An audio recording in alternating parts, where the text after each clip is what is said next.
Yo, what's going on, guys? In today's episode, I'm going to be showing you how to make some really cool Spider-Man lenses only under $8. $8? Is that right?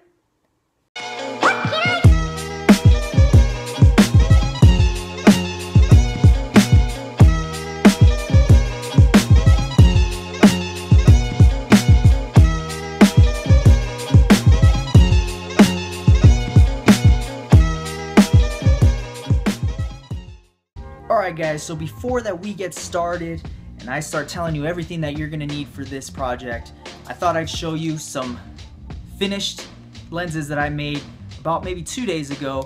This is out of the same materials that we're going to be using today, and I just wanted you guys to take a look. Again, these were made only under $8 and they look pretty good to me, especially if you have a quick cosplay to put together and you don't have the specific lenses you wanted. That's another cool thing about this, is that you get to customize them and make them look exactly the way you want them to look. So let's get to it. Alright guys, so now that's all said and done, I'm going to go ahead and show you all the materials that you're going to need for this project. The first thing that you're going to need is EVA foam. I'm pretty sure that most of you Spidey heads are pretty familiar with EVA foam. I purchased this one at my local Michael's. There's other places, if you guys don't have a Michael's near you, there's other places you can purchase this from, which is Hobby Lobby. These are places where you can buy this specific EVA foam. This is actually the 3mm thick foam. The reason why I use a thin foam is because it lays nice and flush on your mask when you put it on, especially if you're deciding to glue these lenses onto the mask. It looks really nice, guys. So the second thing that you're going to need is the material for the actual lenses. What we have here for the foam is the frame. What we're going to need separately from that is going to be for the actual lenses itself, which is the white area for the complete set.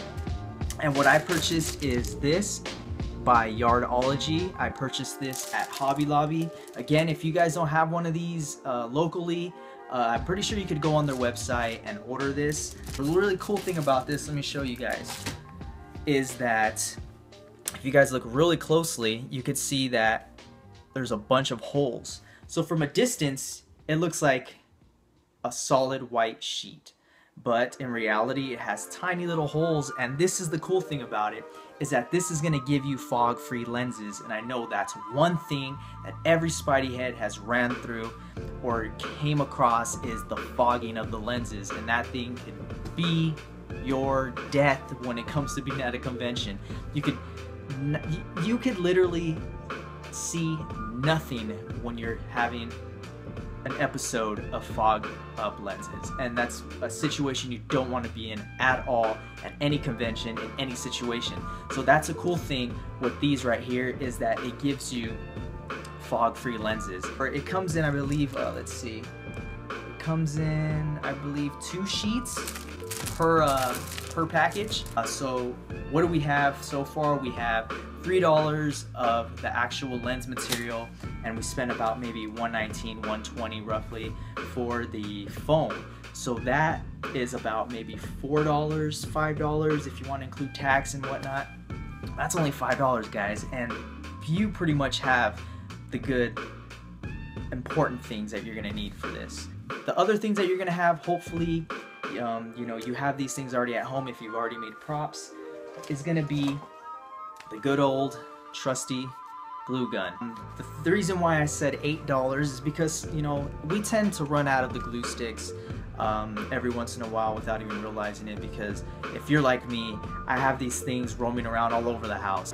The other thing you're going to need is a good old pair of scissors, and of course a pin to go ahead and trace out your pattern for whatever lenses you want to make. And all you guys got to do is just simply trace this over your sheet of foam. So let's get to it.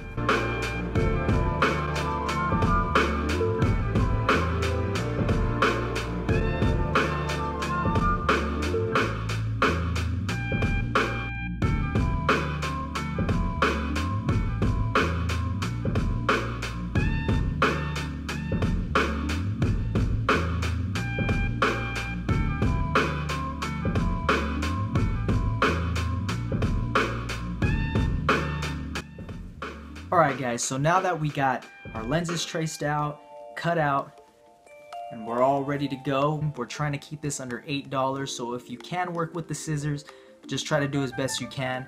But I also have a little trick to actually take care of any little parts that you kind of did a little tiny miss up on, and that is using a heat gun. But again, keeping under that $8 range. If you guys don't have a heat gun, you could simply use the stove, but I suggest not going too close to the stove, about 9 to 12 inches away from the actual stove itself.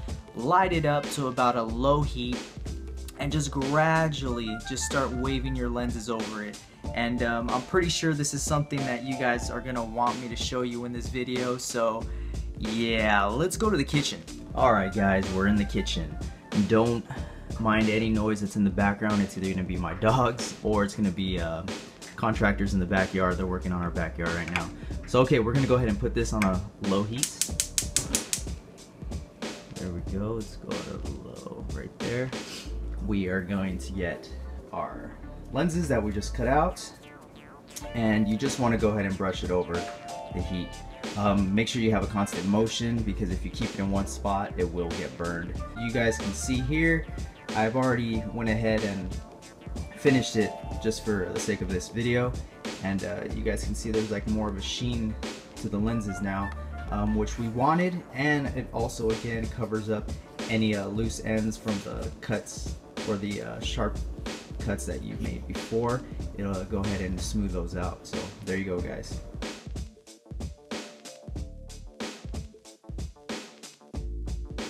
So now that we got that traced out, we're gonna go ahead and cut it. The one thing that I noticed is you don't want this to hit flushed along the same line as the frames, because if you do that, you'll have some white exposed when you put the lenses on your mask. So what you want to do is you want to go ahead and cut a little bit with inside of the line that you traced out based on the frames themselves. So let's get going. Alright, so now that we got that cut out, as you guys can see, if I put the lens onto the frames, it has a nice little outline along the lens. That way when you put the lens onto the mask, you won't see any of this exposed. Alright, so once you're at this point, let's go ahead and get these bad boys glued on. Alright guys, so here we go. Let's go ahead and glue these onto the frames. What I do is I go ahead and start on the top, just do a nice little thin layer right here. We'll go ahead and place this right on top and flip it over, hold it down for a little bit. You do want to constantly keep moving it so that way it doesn't get stuck onto the surface that you're holding this onto. So that way it just sticks on to the actual lens and not the table or whatever it is that you're working on. So let's go ahead and finish this up. So that about does it guys. You are done with your Spider-Man lenses. If you want to do the magnet system, all you got to do is get your magnet, put it on top of the lens themselves, and you trace around on the area that you want the magnet to be on. You just go ahead and trace around that, and then you just trim. What you want to do though is make sure you don't trim the actual lens. So that's why when I glue the lens onto the frames, I just go along the line, on the other side, I'll just go along right here with glue. I don't do this entire thing because that leaves me with a little folding action. So when I trace the magnet right here, I can go ahead and flip this and just cut away at the lens alone and not the frame. But if you guys just want to glue the lens onto the mask, you are done. Congratulations, you have your first good looking $8 lenses. And if you guys also looking for a nice suit to go with the lenses you just finished making, I suggest going to Zentai Zone. They make really good suits for cosplayers on a budget. And if you guys want that suit to be even cheaper, 15% off cheaper, all you got to do is enter promo code VisionArts and you get your 15% off. So thank you again, guys. Thanks for watching. Please subscribe. Any questions or comments, please send them below. And all the information I gave to you guys is going to be in the description box. And so I'll actually also leave 2 templates of a couple of frames that I made myself, so that way you guys don't have to actually go out of your way and design your own. You can just simply use one of mine. And that about does it, guys. I'll see you next time.